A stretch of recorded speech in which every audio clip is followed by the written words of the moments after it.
கண்ணீரின் வாசலில் சென்னை ஒரு நகரமில்லை, அது ஒரு சுமை. ஒரு விதத்தில திவ்யாவின் எல்லா கனவுகளையும் சுருட்டி எடுத்து அவளுடைய கண்களில் மழையாக்கிய நகரம். திவ்யா 21 வயசு.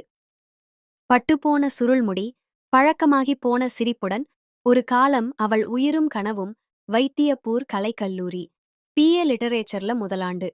சிங்கம் மாதிரி சுதந்திரமான ஆசைதான் அவளோட பின்தொட்டோட பக்கம் பக்கமாக நடந்தது. ஆனா அது ஒரே நாளில் முடிஞ்சது. அப்பா ராஜேந்திரன், கட்டிட வேலை பார்க்கிறவர், நாளுக்கு 4 மாடிக்குள் ஏறி இறங்குறவர். ஒரு நாள் அவள் எப்பவுமே எதிர்பாராத விதமாக நடந்தது. ஒரு பக்க வீழ்ச்சி, முதுகு இடிஞ்சிச்சு. படுக்கையிலிருந்து எழுந்து நடக்க கூட முடியல. எதுவுமே செய்ய முடியாத அந்த நொடி திவ்யாவின் வாழ்க்கையில பெரும்பேர் திருப்பம். அம்மா ஒரு வீட்டுத் தோழி வேலை செய்யறவங்க, அந்த சம்பளத்துல என்ன வாழ்க்கை நடக்கப் போகுது? மூத்த மகளா திவ்யாதான் நில்ல வேண்டியது. கல்லூரியை கைவிட்டா கவலை இருந்தாலும் கைவிடாமல் இருக்க முடியாத சூழ்நிலை. நான் போறேன் அம்மா, தினமும் சின்ன சின்ன வேலை கிடைக்கும், 1 மாசம் பார்த்துடலாம். அவள் சொன்னது சமாதானமா இல்ல, உளமார்ந்த ஒரு முடிவு. கட்டிடம் மேல ஏறி சிமெண்ட் பை தூக்குறது ஆண்களுக்கே கடினம். ஆனா திவ்யா அந்த இடத்துல ஒரு மூச்சுதான். தினமும் 10 மணிக்கு நேரம். கைகளை இரும்பா ஆக்கி கொஞ்ச நேரத்திலவே தொழிலாளி வாழ்க்கை பழக்கமாயிடுச்சு. மயில்சாமி மேஸ்திரி. முதல்ல பார்வையால தான் ஆரம்பிச்சார். அவனோட பார்வை ஒரே ஒரு பாய்மரம், மெதுவா உதிரும்.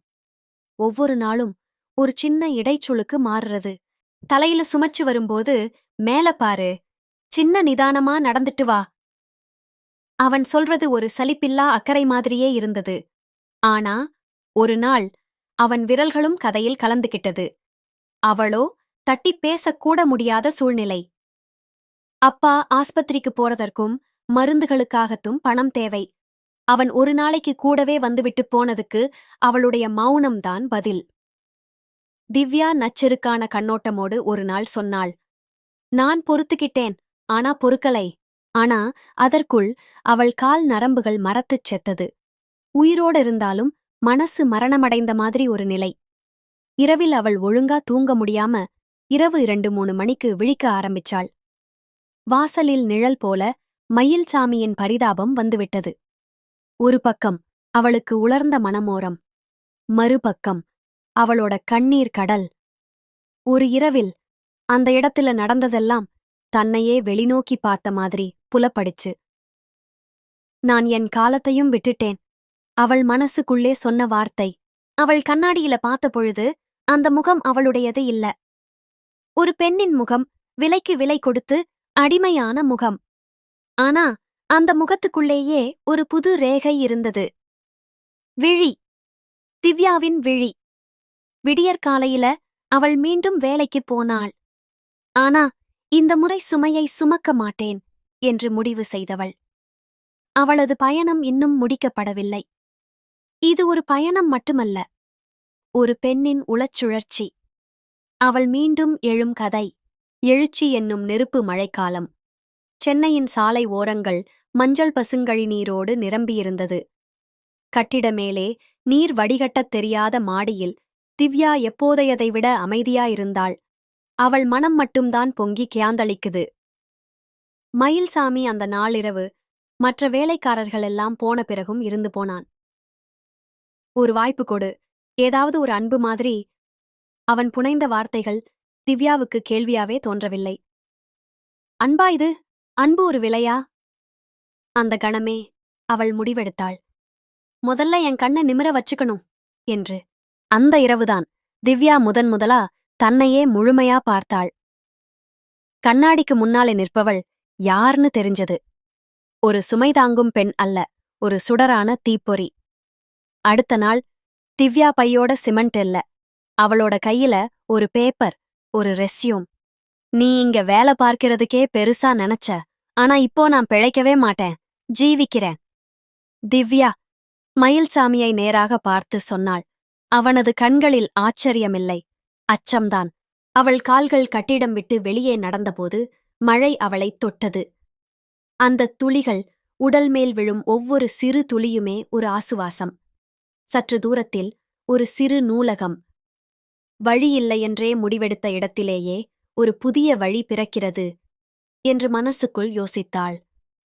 அங்கே வேலை கேட்டாள். சிறு தொகை சம்பளம். ஆனா மனசோ பரவசமாயிருந்தது. முடிவல்ல, தொடக்கம் இது. திவ்யாவின் கதை இப்போதுதான் திசை மாறுகிறது. ஒருபோதும் இல்லாத உணர்வோடு, நானாக இருக்கலாம் என்ற உரிமையோடு.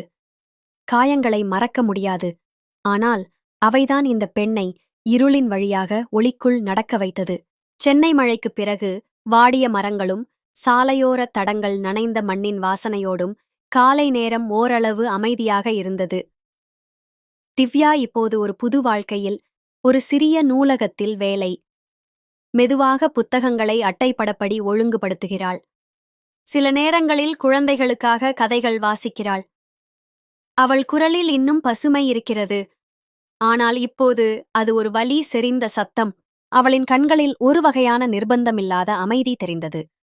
ஆனால் அந்த அமைதி கண்ணீர் உறைந்த நிலைத்த தனிமையின் பின் வந்தது. ஒரு நாள், அக்கா. ஒரு மென்மையான குரல். நூலக வாசலில் நின்றிருந்தது ஒரு சிறுமை. வயது 21 அல்லது 22.